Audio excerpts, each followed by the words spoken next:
Let's bring in the Pentagon Press Secretary John Kirby. John, thank you for joining us again this morning. Let's start with that temporary ceasefire that appears to be in place in several cities for these humanitarian evacuations. How is it going? How long will it last?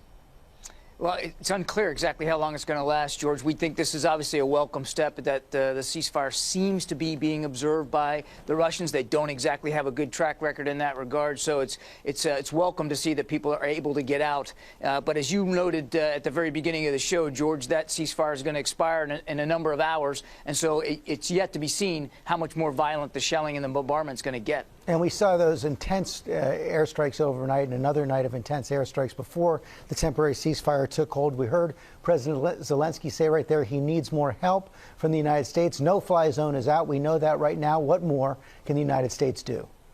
We are accelerating and expediting the shipment of arms and material to Ukraine. In fact, another shipments arrived in Eastern Europe just overnight, and they will be sent into Ukraine in the coming hours and days. And there's more coming. And it's not just the United States. 14 other nations are also providing security assistance to Ukraine to help them fight.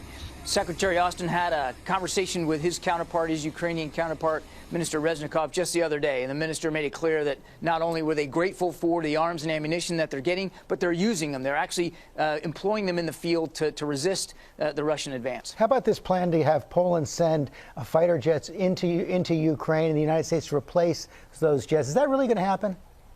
Well, we don't know, George, to be honest with you. Look, we're not going to stand in the way of another sovereign nation if they want to provide aircraft to the Ukrainian Air Force. That's certainly their decision, and we respect that. This issue of whether we backfilled it with American jets, we're looking at that as a possibility here, but there's an awful lot of logistical and financial issues that have to be dealt with on how that would happen. No decision has been made yet. And is there a risk of a wider war if that happens? The planes might have to be based in Poland. They could be vulnerable to a Russian airstrike. Yeah, I'll tell you, that's a possibility that we're always looking at, George. That's certainly in the back of everybody's mind, not just the United States, but in NATO nations as well. You don't want to escalate this conflict any bigger and any worse than it already is. You're talking about Russia, a nuclear-armed power. The consequences for escalating this conflict could be devastating, not just for the people of Ukraine, but for the European continent. It certainly seems like President Putin has made the decision to crush Ukraine.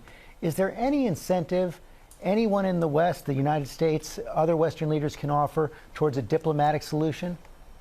We keep trying to find exactly that, George. And obviously, we have implemented severe economic consequences on Mr. Putin and on Russia. Those are starting to bite. You're starting to see the impact on his economy and his ability to finance this war. But Secretary Blinken has made clear on a whirlwind trip to Europe this week, the diplomatic door remains open. And Mr. Putin has so many options available to him militarily. The one that he also still has is diplomacy. He can sit down and negotiate a peaceful end to this.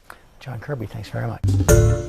Hi, everyone. George Stephanopoulos here. Thanks for checking out the ABC News YouTube channel. If you'd like to get more videos, show highlights, and watch live event coverage, click on the right over here to subscribe to our channel. And don't forget to download the ABC News app for breaking news alerts. Thanks for watching.